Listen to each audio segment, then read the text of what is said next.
Let's talk about the Real Housewives of Miami reunion, okay? It was a three-parter. It went down. And let's talk about the ladies. So I'm going to go down each one and give my thoughts. And I want to know what you guys are thinking. So comment down below. Say hi. Where are you watching from? Who was the best dress? Who was the worst dress? Whose side are you on? I want to know. Sound off in the comments, okay? Now, let's start out with Adriana. Adriana basically said three words in her entire reunion. She was barely there. I think, okay, Adriana. And then at the end, she did the Bible quote, which I thought was a bit of a reach. I don't like it when they sort of commercialize or sort of exploit the Bible for whatever weird narrative they're trying to create. But for me, Adriana, she was just there at the reunion. She didn't really say or do much. Throughout the season, I want to see a happier Adriana. I feel like she kind of needs to let her vendetta against Alexia and Marisol go. I get it. They were mean girls last season. I get it. They used to be friends. They're not friends anymore.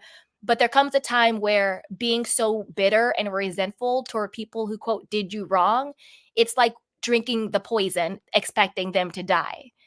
So Adriana needs to stop it. Trying to bring Anna in, that was a big fail.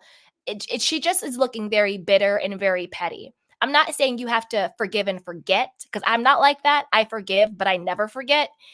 I'm not saying that. I'm just saying for her own self, so she doesn't look so worn out and tainted and bitter, let it go. I'm not saying you have to forget what they did to you and all that stuff, but you need to let it go so you can flourish in whatever you're doing. Now, Lisa. Girl, when Gertie called her the mascot, I lived. I lived when Gertie called her the mascot for Lisa. I mean, for Larsa. I still think that Lisa and Lenny, I think they love it. I think they love reveling in the toxicity in their relationship and the bitterness of the relationship and the unhealthiness of the relationship. Why else are they drawing out this divorce? Why are they going to court? Why is he going back on everything? And I think Lisa loves it. I think she loves it. I don't think she's in love with Lenny because I don't think their love is healthy love. I think she's addicted to the abuse. I think she's addicted to the cycle of victim, perpetrator. I think they both are addicted to it. And I think that Lisa, in her hearts of hearts, wants to get back with Lenny if she could. That's what I think if Lenny would take her back, she would go all the way back to him. I don't buy her and Jody at all. I think Jody is a piggy bank for her. That's just, again, my opinion. And I think that he's a good distraction. And Jody's hands allegedly aren't clean. Allegedly, he had a whole fiance right before he met Lisa. A whole fiance, wedding page, ready to go, everything ready to go. And it just seemed like she is I'm going to say it. I'm not being mean, but I feel like she's using him for comfort. I think she's using him to subsidize her life. And I'm not judging this. I'm not saying this is wrong. I'm not saying that if you're in a relationship with a man or a woman and that person is able to subsidize your lifestyle, that they shouldn't, or there's anything wrong with that. I'm not saying that. I don't judge people for that. I'm just saying what I think is going on here. But I do think that Lisa is still addicted to the toxicity of her relationship with Lenny. And I still think that her self-worth is tied up into when Lenny validates her or invalidates her. I don't think that she is over him or has broken free of that cycle yet. Now, when it comes to Lisa versus Kiki, I'm Team Kiki all day long. Kiki read her for filth, and she was 100% correct. Lisa forgot where she came from and got very, very bougie and better than you, and I'm this and I'm that. And she tries it with Kiki because she thinks she can. People like Lisa, who aren't really about that life, who aren't really tough, they pretend and they arch up and they try the people that they think they can try. That's why Kiki said everybody in this room said that you shouldn't be feeding the dogs and, basically maligning a whole culture of people, putting them down. But when I said just be nice or that's not nice, you jump up all in my face, you get up and you swear at me. Why do you disrespect me that way when you don't do it to all the other ladies? It's because Lisa thinks she can. She's like, Kiki's single, Kiki's black, Kiki doesn't have as much money as the rest of us. And when I say black, I think Lisa is racist? No, I don't mean that. What I mean is there are institutionalized, unconscious biases that people have. Everybody has them. I have them myself. If you're a human being on this planet, you have unconscious bias on some level. You have different levels of awareness, you have different levels of it, but you have some type of unconscious bias. It's just a part of the human condition. Doesn't make you a racist person. It just makes you a person who has lived in a society that has racism in it. Okay? So I do think that with Lisa, there is unconscious biases, very similar to like Dorit on The Real Housewives of Beverly Hills. When Garcelle called her an unconscious Karen, she hit the nail on the head. We're not saying these people are outright racist, but they do have that Karen-ness about them. You know, where it's like, I'm gonna try the poor black girl because what unconsciously or subconsciously you don't view her as a threat, you view her as beneath you, and you think that you can. You see what I'm saying? So I do agree with Kiki when she said that. So Lisa, I 100% think she does have these biases against Kiki, and she thinks that she can try her because she thinks that she is the least influential and powerful person, so she can project all of that onto her. Because her little bestie Larsa, to quiet as it's kept, her little bestie Larsa was reading this chick for filth the entire season, and the only thing she said to Larsa was, "Oh, you're mean, Larsa, you're mean." But she jumped up and she quickly found out going after Kiki. And her whole comment about, I can't heal your childhood wounds, I'm not a therapist. Lisa, sweetheart, the number one person in this group who needs a therapist is you, sweetheart. You are going to court with your allegedly narcissistic, abusive husband instead of settling when you have a alleged multi-millionaire boyfriend who's ready to give you the world, yet you're fighting over sticks and stones with Lenny over here. So who's the person who really needs a therapist? Who's the person who attracted a Lenny, stayed with him, and in my opinion, still wants to be with him, but yet you're talking about Kiki's childhood wounds? What happened to you where you think that's all you deserve? And I'm not victim blaming. She's the one who said it. I can't heal your childhood wounds. I'm not a therapist. So she brought the conversation to the table. I'm not victim blaming because I do think that Lisa is a victim of Lenny, but I also think she's a participant of it as well. And both things can be true. You can participate in toxicity and dysfunction and still be a victim of toxicity and dysfunction. They're not mutually exclusive. Usually in domestics like that, it's a combination of both. You participate and you're also a victim of. Doesn't negate that you're a victim. Sometimes it's more or less, but usually it's a combination of both. Doesn't mean she's not a victim because I do think that he does abuse her. That's my opinion. I'm not saying it's a fact. That's my opinion. But I think she participates in the dysfunction of it. So what happened in your childhood, Lisa, where you think a man like Lenny is what you deserve? Because it's not true. It's not. I don't rock with you like that, Lisa. But as a woman, as a human being, you don't deserve to be abused. You do deserve love. You do deserve healthy relationship. Even though you got some issues you need to work out, you don't deserve to be abused. So maybe you need to go get some therapist, work out your childhood issues so you can get a thing we like to call self-esteem. So you're not out here projecting your crap onto beautiful Kiki over here. So you're not projecting your crap onto your children. I don't like to talk about people's kids, but you put them on the show, so we're going to talk about it. You open the door. Your children are on this show talking about cheat days when it comes to eating. You are badgering them over wanting a piece of pizza. You need to check that before your children grow up having eating disorders and complexes about themselves and their own self-worth and self-esteem. Your children are at home and you're calling the police and things are going back and forth. So, Lisa, you need to clean your whole house out before you're out here throwing shots and darts at Kiki, who, for all intents and purposes, is very mature, very self aware, very vulnerable, very honest, and very open. And she's better than me because she was ready to forgive you in a heartbeat. And I was like, Kiki, hold up, girl. Like, pump the brakes. Lisa's not the one you want to be chummy chummy with. You see what I'm saying? So, Lisa, you need to heal your childhood wounds. You need to get a therapist for you and your children because you literally are giving them a blueprint for an eating disorder. It broke my heart when your children are talking about cheat days for eating when they're little kids and making them and shaming them for wanting snacks and pizza and food and this is all you get and all this stuff. You need to check your house, sweetheart, real quick. Lisa, I don't know what's going to keep happening with her and this whole Lenny situation. Her and Jody, I don't know what's going to happen in that situation. Jody seems very, very beta, but even beta men have a limit. My guess is that what happened with Lenny is going to happen with a Jody.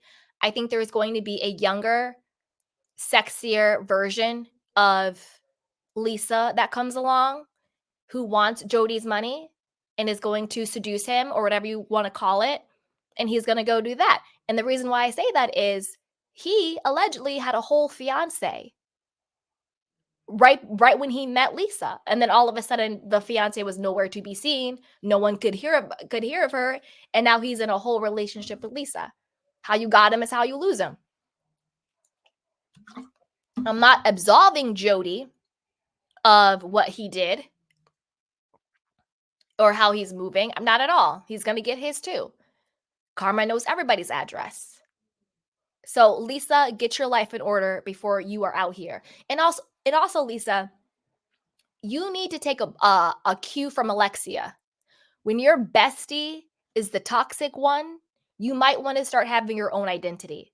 Because Alexia this season basically was like Marisol, who you keep being the mascot for Larsa, see how far that gets you in life. Okay? Now, let's move on to Miss Lion Larsa. Girl. Is it me or is Larsa and Anna Marie from the Real Housewives of Beverly Hills kind of same energy where they say something and then 2 seconds later they act like they didn't say it or who said that or you said that. I don't know if it's like she's actually lying consciously or if it's like a tick. I don't know what's going on, but this girl, every time she talks, she's lying. And I do believe what Gertie and Alexia said, that Lisa behind the scenes threatens the girls. And it's like, if you don't have my back, if you're not loyal to me, then I'm going to spread stuff about you. I'm going to tell your secrets. I'm going to do things to the press. I do think she says that. I don't think Alexia was lying, and I don't think Gertie was lying. You know what I mean?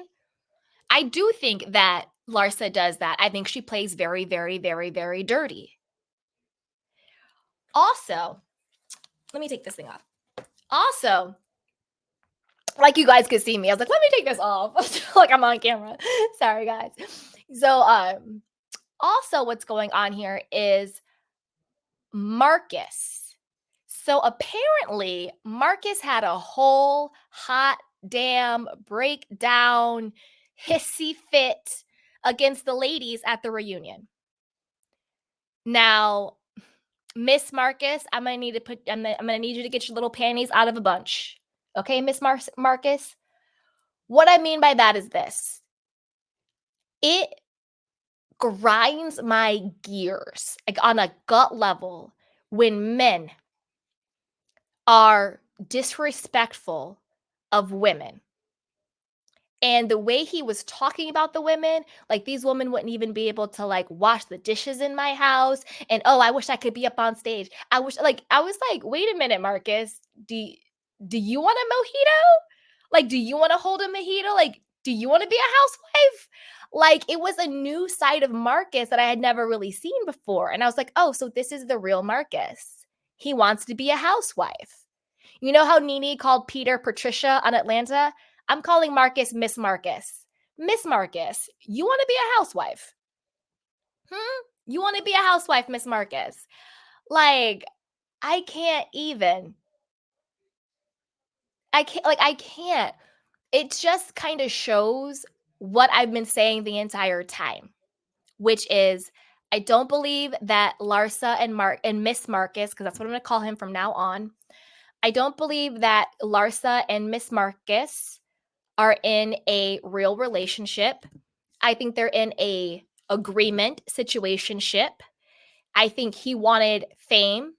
I think he wanted to quote get out of his father's shadow. And I think that Larsa had no problem going along with their little fake relationship because she needed storyline. She needed a man, she needed relevancy. She needed a podcast host, whatever you want to call it. That's what I think is really going on. We already know that Larsa doesn't actually even really live in Miami. She lives in Los Angeles with her children. And then she also lives in New York when it's convenient. And she lives in Miami when it's time to film. And all of this was nothing but a little publicity stunt for both of them. Now, the fact that he was at this reunion yelling at these women, calling them out, like I also have a article I want to read, you guys. Let me find it real quick. But basically what I'm saying is Miss Marcus needs to sit down and have several seats. You don't get up here disrespecting women and think it's cool and it's okay. And the fact that Larsa thought it was okay, the fact that Larsa was big upping him, I'm looking at her sideways. I'm looking at her all types of crazy. Now, I do think that, one second, my phone. Okay. Okay, I found the article I want to read. Here we go. Okay. So, Julia slams Marcus Jordan as, quote, a nepo baby who's using the Real Housewives of Miami to leverage a career from herself and shares where she stands with Larsa Pippen. Now, that's what I have been saying forever. And now we're getting more confirmation from it. Okay. This is according to Reality Blurb. She also revealed that they have feuded for years. She says, since leaving a communist country without a dollar to my name, I have had to work hard for everything I have achieved, said Julia, clapping back after Marcus's alleged reunion rant against the cast in an interview with Page Six. I will be neither belittled nor degraded by a nepo baby who's using our platform to leverage a career from himself. During a reunion preview, Marcus shaded the cast for bringing up his father, Michael Jordan. He's like, my dad names keeps being mentioned, said Larsa to Andy Cohen backstage. Nobody asked about other people's dads and moms. And well, Andy commented, nobody else's dad is Michael Jordan. Now, I'm going to stop there to give my little 2 cents. So, the reason why I think Marcus is throwing this temper tantrum and why he's so in his feelings is because he feels inadequate to his father. Because everything he has is thanks to his father. He is a nepo baby.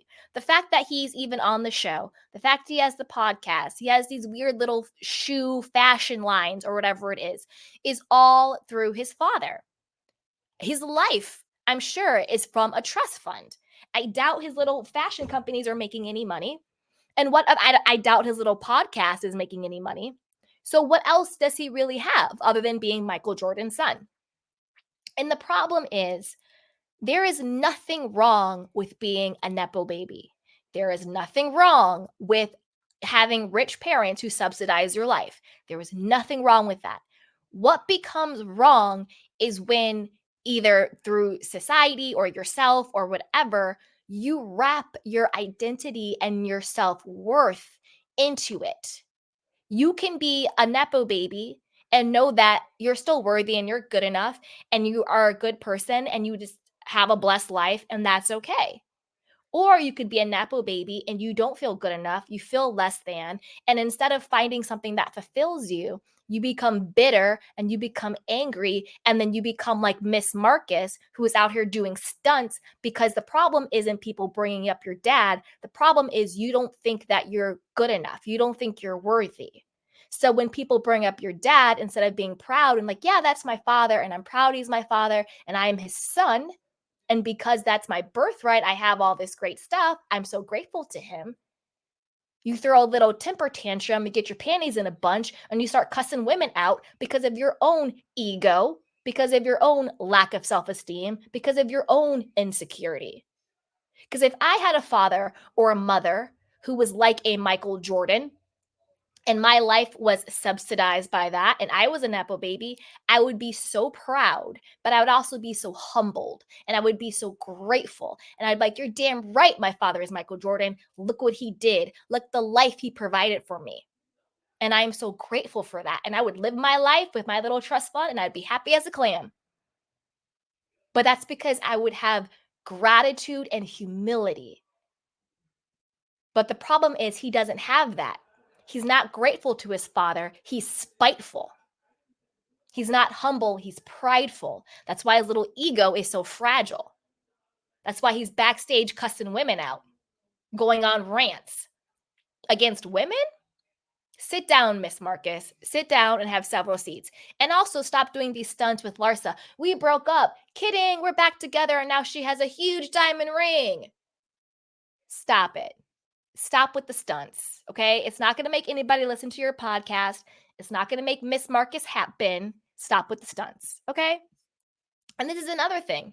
Not only is Marcus a bitter Betty and a spiteful son, he's also cheap as hell. Because don't forget, Larsa said herself, I don't have anyone. When she was talking to Alexia about Todd, when she's talking to Lisa about Jody, she goes, I don't have anyone. Excuse me, miss? If I'm going to be up here with my big old self dating this man who is Michael Jordan's son, I am providing a platform for him because let's be serious. In this situation, Larsa is his come up. Sure, he may be Michael Jordan's son, but I know who the hell he was until he was attached to Larsa on this show. So, quiet as kept, she is his come up. If I'm going to be Michael Jordan's son's come up, have him on my show, give him a platform, make him relevant in the pop culture world, he better be subsidizing my life. He better be. But clearly he's not because she was saying how, well, you have a dual income household and I don't have anyone when she's supposed to be in this, amazing relationship with Marcus. I can't go 5 days without throwing him a party. Separation anxiety, Marcus. But he ain't paying your bills. He ain't buying you stuff. He ain't flying you around the world. He ain't helping you out. But this is Michael Jordan's son? Don't get me wrong. I know my candy canes are smart. We're not nuanced Nellies. We are emotionally intelligent.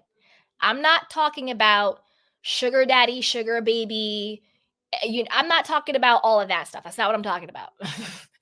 I'm talking about the fact that, and if that's your life and that's your lifestyle, that's fine. I'm not judging that either. But that's not what I mean. Because I think as long as people are adults, as long as you are consenting, you live your life how you choose to live it. Other than that, I have no judgment on it. I don't judge. As long as it's consenting and you are adults, you live your life how you choose to live it. And I'm going to mind my business. And then I'm going to mind these reality stars' business for y'all. What I mean for that, but what I mean is, if I'm Larsa Pippen and I'm putting Miss Marcus Jordan on, because she did, let's be honest, she did put him on. I'm going to need to be Kris Jenner and I need my 10%. I need my 10%. I need something. I need some type of kickback. I need something. But clearly, he's not giving her anything. And these fake stunts with the diamond ring, she probably bought that for herself, or it's probably from her own jewelry collection, or it's probably a brand collab. But when a woman is upset and in her feelings and defending herself the way she was with Alexia and Lisa, and it turned out she was jealous that they had Todd's and Jody's, that's when she was the most honest. When she said, I don't have anyone, she meant that because he ain't really checking for her like that. Now, let's see what else. Marcus added, these women wouldn't be able to do the dishes in our home, let alone try bringing themselves in this conversation. Some people just need to stay in their lane. Miss Marcus, shut up. Like, why are you trying to talk? Like, these women wouldn't be able to do the dishes? Do you know how to do a dish? Do you? Do you know how to do a dish? If you don't know how to do a dish, be quiet. That's what I mean by there's a special place in hell for men who demean women. Before the clip was released, an insider told Page Six that Marcus had a heated moment backstage. The women did not hear what Marcus said backstage and didn't even know about the incident until after the reunion tape, said the source. But it was captured and the ladies have been made aware of it. In Julia's recent interview with the outlet, she said there was no resolution with Larsa at the reunion, and their conversations indicated that a potential friendship is unlikely. She claimed they are not on speaking terms. So this is code for whatever we saw that Marcus said and that was leaked is the tip of the iceberg of what this man actually said. That's what that is code is for. Because yeah, these women couldn't do the dishes in my house. That's weird and mean and derogatory. But I don't think that's enough for how hard Julia is going with Larsa and that they're not on speaking terms and that it was a rant. I think Miss Marcus is probably being protected. He probably said a hell of a lot worse than what we know. And then also, I just got a pit in my stomach at the reunion when he's backstage with Jody and he's like, oh, I wish I was on that stage. I wish I was up there. I was like, Miss Marcus, excuse me, ma'am? Like, why do you want to be on the stage with the ladies? You gonna go on the stage and cuss the women out? Is that what you want, Miss Marcus? You want to be on the stage so you can cuss out women? Where they do that at? Miss Marcus, you need to sit down. And that's when I was like, his whole mask slipped. His whole mask. I give people a lot of chances, but when something big happens or you hear that something big happens, it really can change your perspective of the person itself, and I don't need to be around them, Julia shared. They're not part of my life. They never really were. We are not friends, and I feel like our feelings toward each other are pretty mutual. So that means he really said something really, really disgusting and really, really gross. Miss Marcus, have several seats. Your slip is all the way showing. We see each other. Bye bye, boo boo. Go get a life. Okay? Go get a life. And that's another tragedy when people have been given the keys to the kingdom. You know, you have a famous last name. You have allegedly oodles of money, whether that is true or not, because this is another thing I've realized. A lot of times, these super uber celebrities that we think have so much money, turns out they really don't have that much money or as much money as we think. So maybe the trust fund is dry. Maybe the well has dried up. Maybe Michael Jordan put a kibosh on subsidizing the life of his grown ass son. Maybe the money isn't moneying. Who knows? Maybe the trust fund, the well is dry. That's why he's on this reality show trying to cuss out women.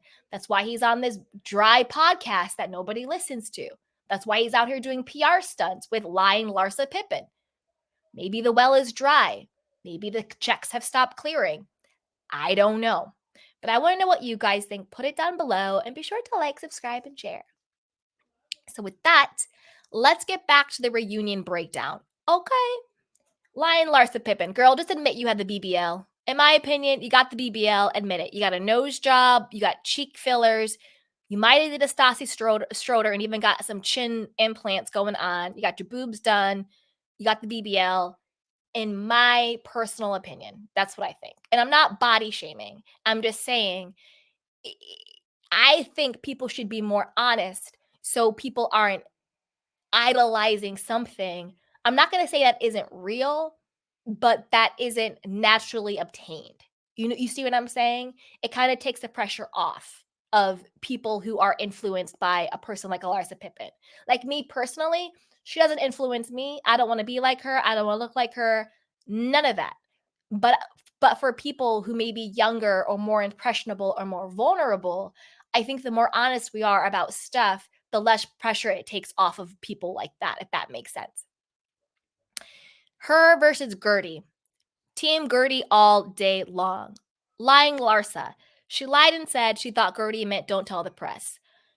On what planet, in what world did she think that Gertie meant don't tell just the press and only the press for don't tell the press and only the press for what do you call it? About my cancer diagnosis. Girl, bye.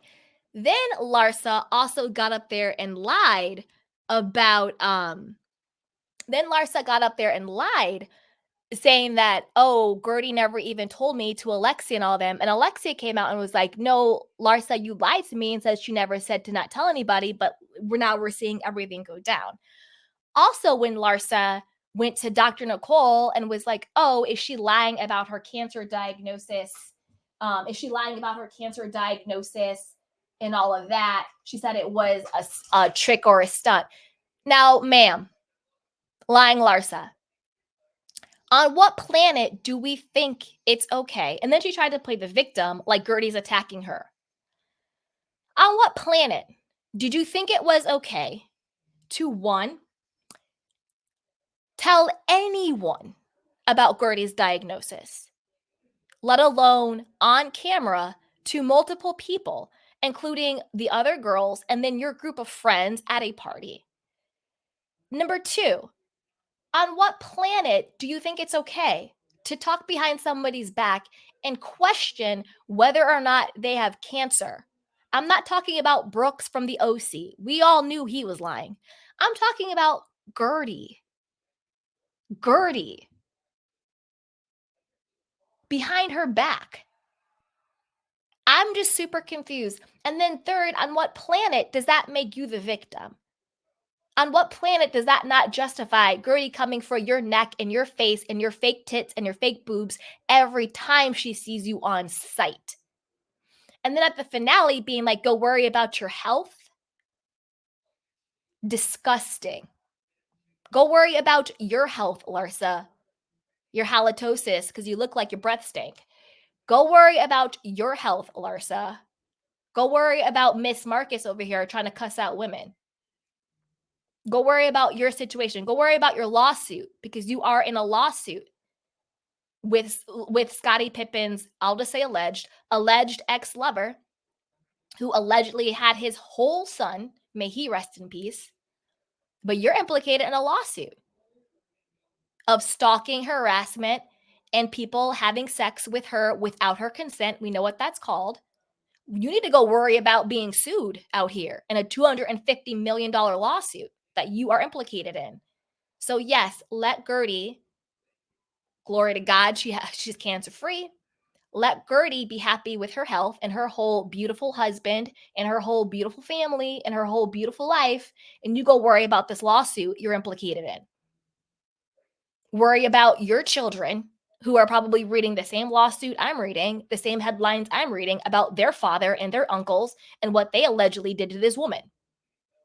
So, how about you and Lisa go figure out your childhood wounds? What about you and Lisa go get a therapist for yourselves and your children? Because both of y'all got a lot of cleaning up to do. Because I promise you, if I'm implicated in a $250 million lawsuit against me and my ex-husband and other people alleging that him and his brothers did the unthinkable to a woman, I need to worry about my children. You and Anna Marie, y'all need to get together. Anna Marie from Beverly Hills, similar situation. Her husband being sued for having sex with women without their consent. So if I was a y'all, the last thing I would be worried about would be going at it with women on a stage for Bravo to collect the check, for NBC to collect the check, when you got some real life problems at home. You need to go check on your kids, check on their mental well-being, their emotional well-being. That's who you need to go check on, since you're so worried about Gertie calling you fake, that you do a whole smear campaign against a woman who is battling cancer because she called you fake. I'm pretty sure that's not the first time somebody called you fake, Larsa, because you are fake. You lie and your body's fake. What's the problem? Go check on your children. Anyway, let's go to Gertie. Okay. Gertie, I love you, girl. I absolutely love you. I think she had a great season. I love that she was trying to normalize cancer. I loved how Russell was there beside her every step of the way. I loved how she kept her foot on Lars's neck every single time she got. Every single time she got. I loved how she had her foot on her neck every single time she got. I loved it. Absolutely loved it. I love that she was real. I love that she didn't let up. I have no notes. No notes for Gertie. I think she did a great job. She was real. She was honest. I also loved the way they handled telling their children the cancer news on camera, how Russell told them privately first and prepared them, and they didn't just spring it on them while they were on camera, that he told them privately. And then the moments where they did talk about it with the kids, it was very much like during bowling or playtime. It wasn't so like traumatic, which I think is good because they're going through a traumatic situation, but you want to make it as less traumatic for the children as possible. So I love that the way they handle that. And I love the way that she shows her children, but she doesn't do it too much. You know, some housewives, their whole storyline is their kids. And I get it, their moms, great. But I want the show to be about their lives and have their children just be an extension of them, not in a narcissistic way, but just in like a, just an extension of them, but not be them. So I love that she does that. I had no notes for Gertie. She came, she slayed, she stayed on Larsa's lion neck. She looked fabulous. Happy and health to her. I look forward for next season. I also loved when she was on, I think she was on Carlos King. She was on Carlos King's show, and she was saying how a lot of times when it's two black girls or two black and brown girls on a show, the narrative is always, do you want her or her? Right? It's like, oh, can it be Gertie or Kiki? And she's like, no, it can be Gertie and Kiki. And it's true. A lot of times they do that. Do you want Garcelle or Anna Marie, Garcelle or Sheree or whoever it is? And it's like, why does it have to be like that? Nobody's like, is it Marisol or Alexia? They're both blonde. We got to get rid of one of the blondes. That never happens.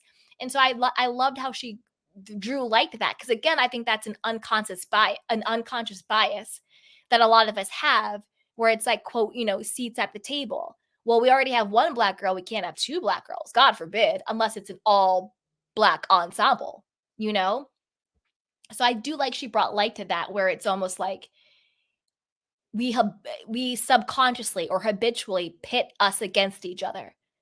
It can't be two of them, but why not? We can have both. Now let's move on to Marisol. Marisol this season was much more subdued. I think she got the note that last season she was a little bit too messy with all of the rumors and the lies and the fake receipts and all of that stuff. People were out here. She was trying to be, this person's dating a married man, turned out not to be true. Dr. Nicole can't be trusted. She's sleeping with everybody in the hospital to get clout at the hospital. Not true. I think Marisol got the note to chill out. Julia came for her neck all season on behalf. The thing is, I don't even think Julia came for Marisol's neck because of Adriana, because we kind of saw cracks in that friendship. I think she was coming for her neck for storyline and because of what her ex told her at the dinner, because I definitely saw cracks with Julia and Adriana. Adriana was just like, this season, I'm going to stand on my own 2 feet. I'm not going down with you. You are a friend of, I am the full-time housewife. Let me stand on my own, which I think was the smart move and the right move. because we got to see Julia for herself. She got to make, I might as well just I'm doing Julia and Marisol right now. We got to see Julia stand on her own 2 feet. She had her own identity. We got to see her be friends with Alexia and really tell her own story without being a mouthpiece for Adriana. I also love that Julia did not take the bait when it came to trying to introduce Anna back onto the scene and to bring in those rumors about Alexia and Todd and their finances and Marisol and all that stuff. I'm happy she didn't take the bait and that she didn't let Adriana throw Dr. Nicole under the bus, because I don't think Dr. Nicole knew that Adriana was basically setting up Alexia and Marisol with the whole Anna thing. I really don't think she was in on the plot. You could tell because Adriana got quiet, a little sneaky look on her face, like, okay, I'm just gonna let this ride on out. And Dr. Nicole was out here crying and losing her damn mind and felt so betrayed and sad and distraught and all this stuff because she was like, they don't want to be friends with me, they don't like me. And it's like, girl, it's not that deep. The problem is Adriana set you up to be the fall guy. Alexia is jealous of you, and Marisol is just out here not knowing what the hell's going on. So I do like that. I do like the fact that sorry, I'm getting hot, I'm taking my sweater off. So I do like the fact that Julia had her own identity along with Alexia. So let's move on to Alexia. I think last season Alexia was angry, mad, bitter, going through it. And I think this season Alexia was sad. She almost seemed like a Stockholm victim. I don't know what's going on with Alexia. I don't think things are good in her marriage. I don't think the finances are good in her marriage. I think that last season she was mad and bitter and it did not come across good, but this season she seemed shook to me. She seemed sad, she seemed stressed, she seemed shook, like something's going on. Again, I don't know, this is just my opinion. I think that her husband Todd promised her he had all this money, this amazing life. Maybe he really did have the money and something happened, because that does happen in business. And I wish this on nobody. So I hope I'm wrong, but this is just what I think. Something happened with the market, the money, real estate. I don't know. One bad investment, two, I don't know. Something happened with the money where the money is either frozen or gone or something. And he's not in the same position that he was when he promised her this life.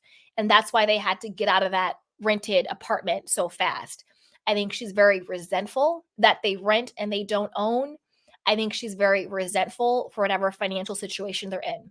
I think their marriage is under a lot of stress. I think that he does not like her children.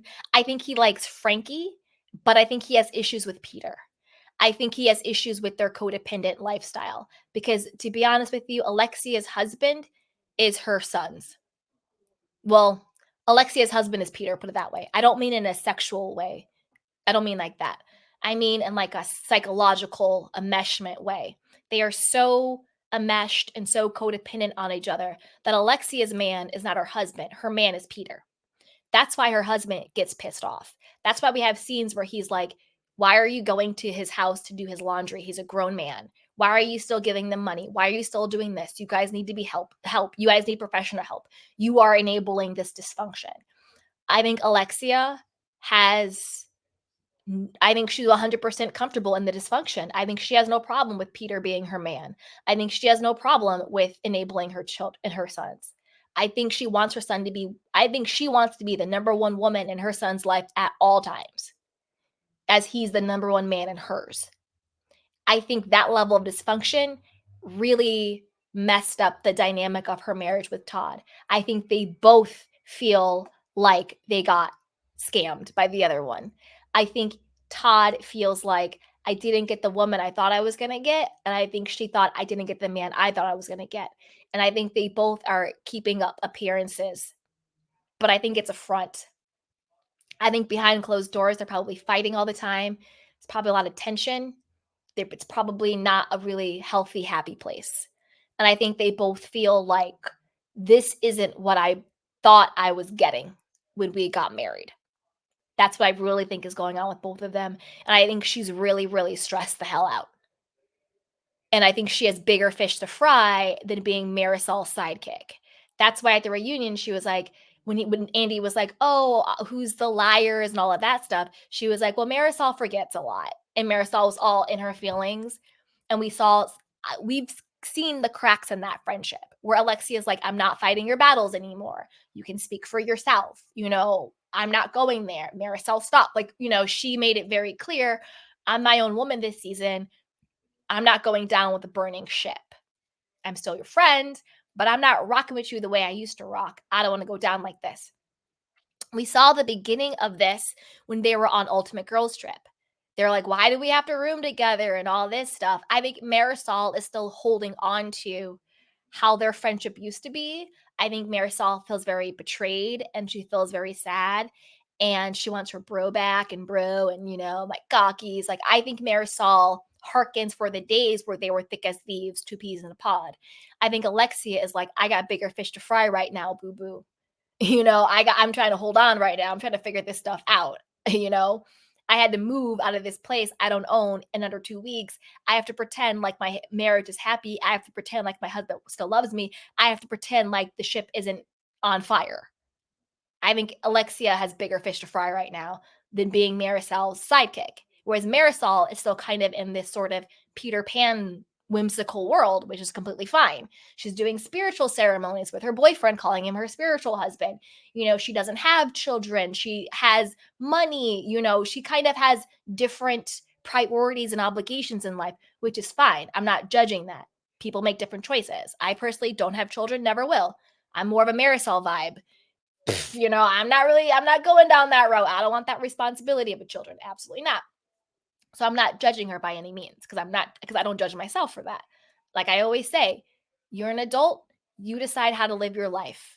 Everybody else's opinion, be damned. As long as it makes you happy, as long as you're not hurting anybody, live your life how you want to live it. So I'm not judging her for that.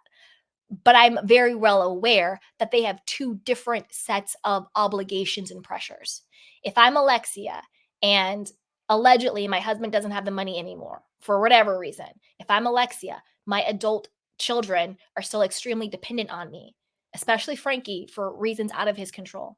Peter, hot ass mess. Those are different sets of pressure and stresses. You know what I'm saying? So I do think that Alexia is moving differently than Marisol, and we've seen the cracks in those relationships. Now, I do like Alexia is growing on me more. I think that once she sort of puts the torch down for Dr. Nicole, which we kind of saw happening, at the reunion when she was like, "I do want to get to know you. We should be friends. Like, there's no reason why we want to. Things just keep getting in the way." I think she was saying like Marisol or Adriana because to be fair, Adriana was a big reason why Dr. Nicole and Alexia fought this season because of the whole Anna situation. That wasn't Marisol's doing, that was Adriana's doing. So I do think that once she sort of puts that torch down, and I think there is a little bit of jealousy in that, a little bit of like when it comes to Alexia and Dr. Nicole, I think she's like, Dr. Nicole is beautiful. She's young. She's rich. She has a husband. I think she kind of, she's kind of like the new Miami Barbie. She's kind of the new girl who has the private jets and who has the yachts and has this, that, and the third. Well, she's not married. She doesn't have a husband. She has a fiance. We'll get to that. But I do think there's a part of Alexia that kind of harkens back to like wanting that or having had that, right? So I like Alexia as long as she, keeps it together and stops being bitter and stop going after Dr. Nicole. Now let's get to Dr. Nicole. Okay, Dr. Nicole, love her. Love her, love her, love her. I think she's really beautiful. I think she's funny. I think she's smart. I think she's brilliant. I think she's genuine. I do think she was a bit set up with the whole situation with what do you call it? I think she was set up with the whole situation with Anna. I think Adriana did set her up. I don't think she was in on it. I don't think she knew what exactly was going to happen at the Mother Days brunch. I really, really don't, because I do think her tears were real. And I could feel in her when she was like, they just want to not like me. They want, like, they keep wanting me to like make myself, something that I'm not. And I always have to defend myself to be friends with them. When she was crying to like Gertie and Julia, I think that to me, that was genuine and real. And I don't think she would have said that and felt that way if she was like in on some plot. I really think she was blindsided too, which is really sad. Um, Now, when it comes to her husband, girl, I'm not a therapist and I'm not a doctor, but we all have a thing called Google. So we can look up, Freud, you know, all of these dispositions. I do think she got in a relationship with a man who is just like her father. What I mean by that is this: she is in a relationship. I forgot what her husband's name is. Anyway, him. She is in a relationship with her husband, or her fiance rather, with a man who provides everything for her except emotional commitment. And that to me is exactly how her father is. Yeah, and what I mean by everything, I know Dr. Nicole is an anesthesiologist. I know she makes her own money. I know she is very intelligent and she is a doctor and makes her bank. Yes, I know that. What I'm saying is that she is with a man who has a lot of money. He's very flashy. He's very audacious, just like her father. Her father got his money, how he got it. We know he went to jail and prison and all that stuff. We get that. But they both, Anthony and her father are very similar. They're both very peacocky men. They like to show off their money. Whether it's let's go look at the yachts, let's look at the cigars, let's have the fancy suits and the houses and all of this. They're very flashy, gaudy, alpha mega men, right? And they both do love her, but they both are unable to commit to her in an emotional way that she's been needing her entire life. They're very, very similar men. I'm not saying Anthony is a crook or I don't mean that. I don't mean that. I mean like on a Freudian level. They're very, very similar men. And the fact that he has not married her yet is the dysfunction and the dysfunctional relationship that she's trying to get from him that she never got from her father. Right? The father is very flashy, just like Anthony. They have all this money, right? But yet they can't actually commit to her and validate her in the way she needs. She can get up on this show and give every excuse in the book as to why she's okay. You know what I mean? Why she's okay with him not being ready for marriage and all of this stuff. But when you look in her eyes and you hear her voice, she's clearly disappointed, she's clearly embarrassed, and she's clearly making excuses. And at the end of the day, I don't think it's about her why Anthony doesn't want to get married. I do think he's in love with her. I do think that she's the one for him. I don't think he's out here cheating and I don't think any of that. There are people who can love you but not want to be married. And there's are people who may love you or may not love you, but they don't want to be married to you. And these are different things. I think it's the first. I think Anthony loves her, but I don't think Anthony wants to be married, period. It's not that Anthony doesn't want to be married to her. I think he just doesn't want to be married because there are people out there who don't want to be married. Doesn't mean they don't love their partner. Doesn't mean they're not committed to their partner. It just means they don't want to be married. So, ladies, listen up. If you're in a situation where you are popping out kids for this man, where you've been with this man for years on years on years, you clearly want to be married and he's not marrying you, you have to ask yourself a couple of questions. The very first question is, do I want to be married? Is that a non negotiable for my own mental and emotional and spiritual health? If that answer is yes, then you got to ask the second question.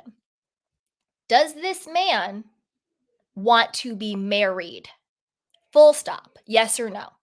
If that answer is a yes, then okay, you can move on, figure things out, go to therapy.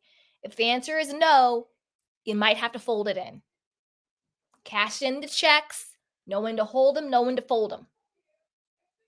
Because there will always be resentment in your relationship. There will always be a bitterness. There will always be a part of you that thinks, I gave up A, B, C, D, E, F, G for you. And that will always breed resentment on either side. Either her, because I think it's going to be her, is always going to resent him for not actually committing to her in the way that she needs to be committed. I don't care what you say. To be perfectly honest, you can have any type of relationship you want, but in our society, the highest level of true commitment is marriage. I'm not saying that that means people in marriages are happy and committed and faithful. That's not what I'm saying. I'm talking about in principle, the principle of it. In principle, the highest level of commitment is marriage. Obviously, there are dysfunctional marriages. Duh. I'm talking about in principle. And I think that when you are a person who wants that type of commitment and you don't get it, you will always resent your partner for not giving it to you.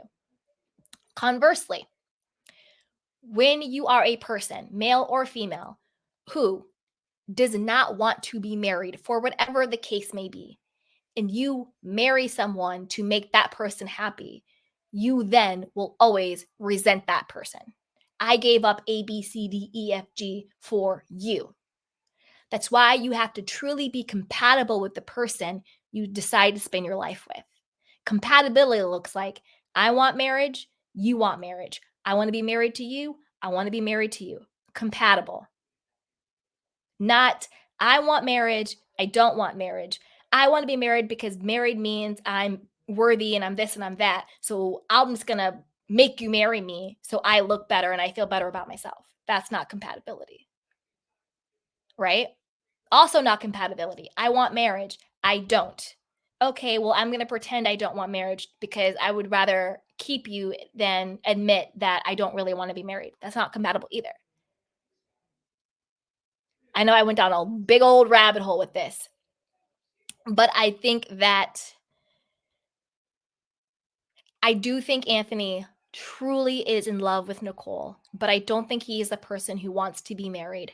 I think he gave her a shut up ring. Shut up to her, shut up to the world, shut up to Larsa, shut up to everybody else. It was the whole thing with, having children out of wedlock and all that comments that Larsa said. And Larsa's disgusting. She's a disgusting person. To me, there's no such thing as a bastard. There's no such thing as a child not being worthy and valuable because their parents aren't married. Get the hell out of here with that nonsense, Larsa. Larsa needs to just go under a rock and wither away. Because that's so disgusting. That is so disgusting. What if there are children watching, or not even children, people, adults? There are adults who still go to this world feeling not good enough and unworthy because they were born, quote, out of wedlock. Who gives a crap? There's a lot of people born into wedlock in dysfunctional marriages. Who cares? What matters is that you are here.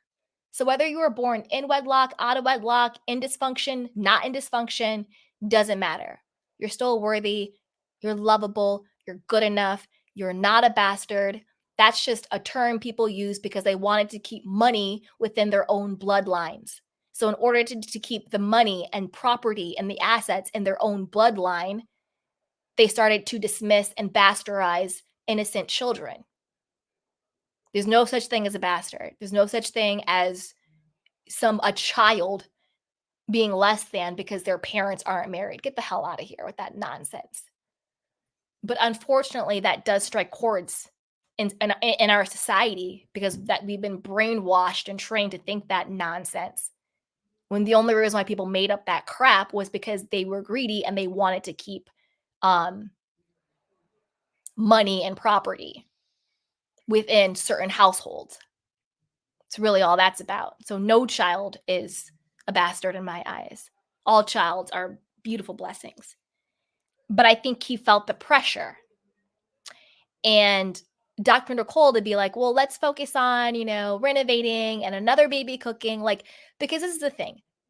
I don't care how much money you have or you don't have. If you want to be married, you could go to the courthouse and get married. You know what I mean? You could go to the courthouse and get married. You could go to Vegas and get married. You live on a multi-million dollar property. You could have a backyard ceremony. I bet their backyard is more lavish than 60% of marriages out there. Their backyard, they have all this money. So it's not about time, the way she tried to make it out to be. It's about an unwillingness. Wouldn't be me. I wouldn't be popping out kids for a man who made it explicitly clear he does not want to be married when marriage is what I want, because I do think she wants to be married. Anyway, let me get off of that soapbox. Other than that, no notes for Dr. Nicole. I think she's really fun. I think she's great. Condolences for her father passing away. That was really sad. But yeah, I think she's in a relationship with a man who mimics the dynamic she had with her father. He gives her everything but the one thing she wants. And that's, to me, is kind of sad. But I love them. They're really, really cute. But other than that, love them. We talked about Julia. Kiki. This was Kiki's season. She did an amazing job. I think she was so fresh and so fun and so vibrant and absolutely amazing. I think that she just was everything. I loved her vulnerability. I loved how honest she was. I love that she stuck up for herself against Lisa. She stuck up for herself against Larsa. She was a little bit too quick, in my opinion, to like want to be kumbaya with them again. But that's sort of how Kiki is. She doesn't hold a grudge. She doesn't hold resentment.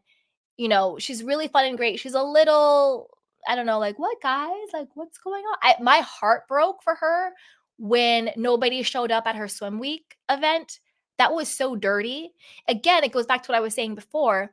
They view her, whether it's a conscious viewing or a subconscious viewing, as less than. That's why we were so able to easily dismiss her. Like, I think if it was Larsa's event, they would have moaned and complained and talked about Larsa, but they would have showed up. If it was anybody's event, they would have moaned and complained and gossiped behind their back, but they would have showed up. But because it was Kiki's event, it was like, oh, the day's done. I'm out. I'm bouncing. The day's over. See ya. And I think that was really, really dirty. I think the only people who stayed were Adriana and Julia, right? Crazy. Absolutely crazy. But I think Kiki should be full-time next season. And Kiki, if you're listening to this, negotiate for a huge amount up front. Don't let them lowball you of, oh, we're going to give you this little bit amount. And then as you prove yourself, no. If we've learned anything from all of this stuff coming out about these reality shows, negotiate big, and not just in reality, but for any job. Negotiate big upfront, because that upfront amount is what they then always base things on. Well, you'll get a 10% increase from your base salary. Oh, we'll give you, 20% more. Everything is from that base amount. So they try to lowball you. Not everybody. I'm just talking about the bad ones. They try to lowball you with that low base amount and gaslight you with, oh, it's your first season full time. Blah. No. Kiki was this season, okay? Gertie and Kiki were the entire season. Kiki came and she played every single scene. She was more relevant than Adriana. She was more relevant than Marisol. I know both of them are friends of, but she was more relevant than both. She was it the entire season. Give Kiki her flowers, give her her money. Love Kiki, no notes. I loved how she was honest. I didn't know she had 2 children. I knew she had like the one girl. What else? I loved her honesty, and I loved it. And I want to see more of her, and I really hope they bring her back full time. Kiki and Gertie. So that's kind of where I land on this, you guys. But as always, I want to know what you guys think. Put it down below. But before you do that, go ahead and like, subscribe, and share. So, what do we want to talk about next? Huh? Do we want to do some Vanderpump Rules? Actually, I've been on for an hour. I'm going to drop the link in case anybody wants to come up and talk about Real Housewives of Miami, Beverly Hills, or anything else you want to talk about. Come on up and talk.